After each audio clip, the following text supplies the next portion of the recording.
Was that the experience of the 19th century, that it's a lot of boiling frogs that are coming along from urbanization and technological transformation, showing up in the forms of inequality and political disenfranchisement? Yeah, and I think if you read really good histories of the 19th century, and there are many, it's this century of peace with some terrible wars thrown in, like the American Civil War, but relative to the 20th century, it's a sort of small-scale wars and long periods where societies developed under roughly peaceful conditions.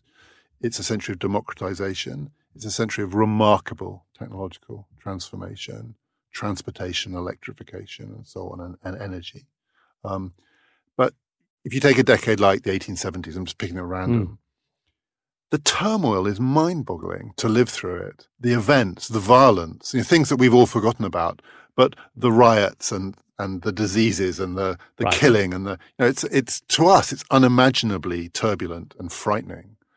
But the 19th century is also the time where a number of the themes we've touched on start to get to use an entrepreneur's term, start to get to scale. So the nation state starts to get to scale. They start to pop up all over the world, and then corporations start going from a couple of sort of state-sanctioned trading companies. From chartered to limited liability. Is the big shift. And we start to talk about technology as a force that has an agency in of itself, as something that can solve our problems, whether it's the railroad or the American way of production. Those are three ideas that they seem to come to bear in that century in the first instance at some scale. Yeah, I think they do. And I think that's why it's parallel. I should add, though, I don't know what you feel about this. So I don't like technology being described as an agent. So technology for me is not an agent. The whole point, in a way, of this story I've been trying to tell is we need to be clear what the decision-making entities are. And technology does not decide. We, or the things that we built to take decisions for us, decide. And there is that, it creeps so much into the language. And I think it's a mistake. I agree with you. It's a mistake. I think technology is a very slippery, hazardous and difficult concept. Which the first time the word's used in English is in the 17th century, around 1612. And for a long period of time, it was used as a word that described a discipline rather than a thing. We now think of technology as an iPhone, but it was for a long time, as you know, a skill, a kind of a craft, a new type of mechanical craft. And the other thing that is not an agent is a market. I mean, because that's the other side of this, that people sometimes say, technology decides or the market decides. Markets don't decide. Decision-making is a human-like capability that we sometimes construct through these mechanisms that we've devised. But if you look at your phone and see what price Apple stock is today, the market hasn't decided that. But all of the artificial agents who work through the market have contributed to that outcome. And I just think we use this language of agency and decision far too promiscuously. It's not just us. Human beings are not the only deciders out there. When a state decides, when a state goes to war, it's the state that goes to war. But it's not that all of these inanimate things are somehow controlling our lives. A lot of agency still rests with us. And we have this tendency, I think, to either think it's either us or we've lost control completely. And somewhere between those two outcomes is the world that we live in, where we built these creatures to take decisions for us. And the question for us is whether we can get the control back or not. That's a harder question. I have a this little wrinkle of optimism around this, because our misunderstanding about what a market is or what technology is a misunderstanding. We've agreed to believe something that we could demonstrate isn't the case. But I do notice that fashions change and trends change. And one of the things that I had put in my predictions for the next 10 years, which is an essay I wrote earlier this year, was that we'd see this generational shift during the 2020s, where these people might create a positive generational shift that would have us rethinking what we mean by some of these key terms and what the extent of these key ideas like the state and the market and the corporation might be. I get a sense from our discussions that you feel I'm perhaps a bit optimistic about what could happen within generational shift.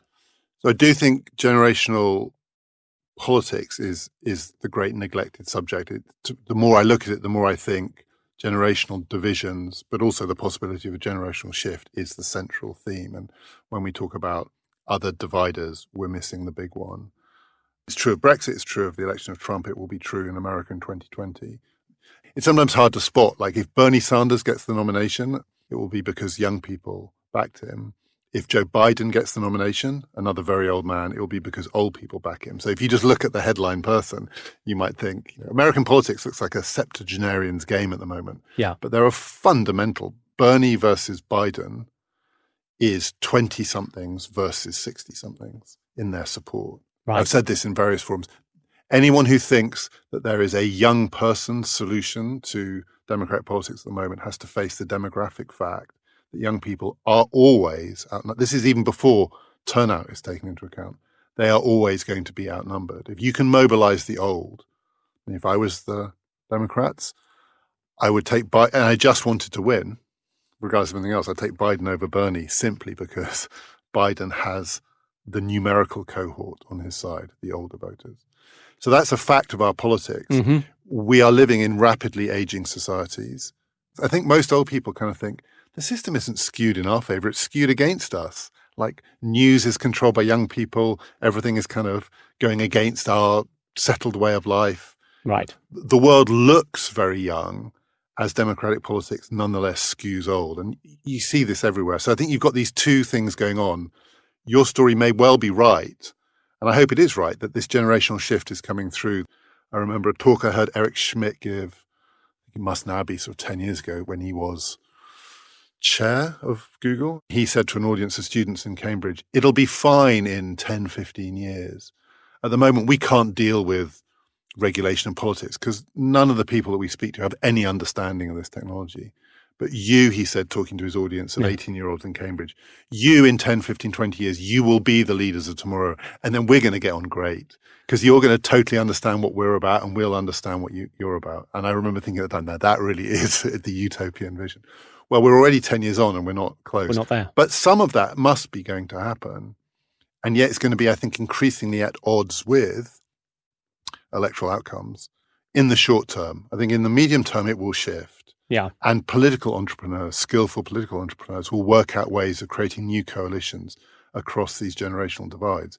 You've identified another tension, which I hadn't struck me before, which is that if the older generation is uneasy by the power and the products and the media representation that is controlled by the younger generation, in these exponential times, that problem gets worse, not better, because the rate of the arrival of the next rock music or transistor radio is faster than it ever has been. I mean, I hadn't wrapped my head around Snapchat and then out burst TikTok. And there's probably something else coming down the line that I can't keep track of.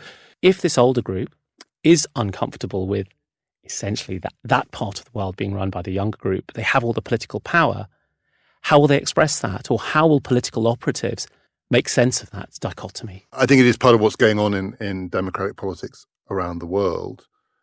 I think the climate one is probably the most acute version of this. There's lots of polling evidence that the biggest generational difference is in attitudes to climate change. And then you've got the sort of Greta Thunberg phenomenon at the back of it. You've got 16-year-old, the most famous 16-year-old in history, making the case that these decisions cannot be left to the current generation of leaders because they won't have to live with the consequences. And it's become an argument kind of about long-term thinking and selfishness, and the people who will be dead when the apocalypse comes can't make decisions for the people who will have to live through it. So I think that's a bad argument. I don't think old people are more selfish than young people. I don't think old people don't care about the future. I think they do. I think they really care about their children and grandchildren. So it's not that older people don't care about the planet. Of course they do. But if you tell them that they're going to have to give up their cars, that is different from saying that to someone who's never owned a car. It's just different. Absolutely. But at the heart of it, we're all human. We all suffer from loss aversion. We are all shaped by the weight and the length and the duration of our experiences in the world.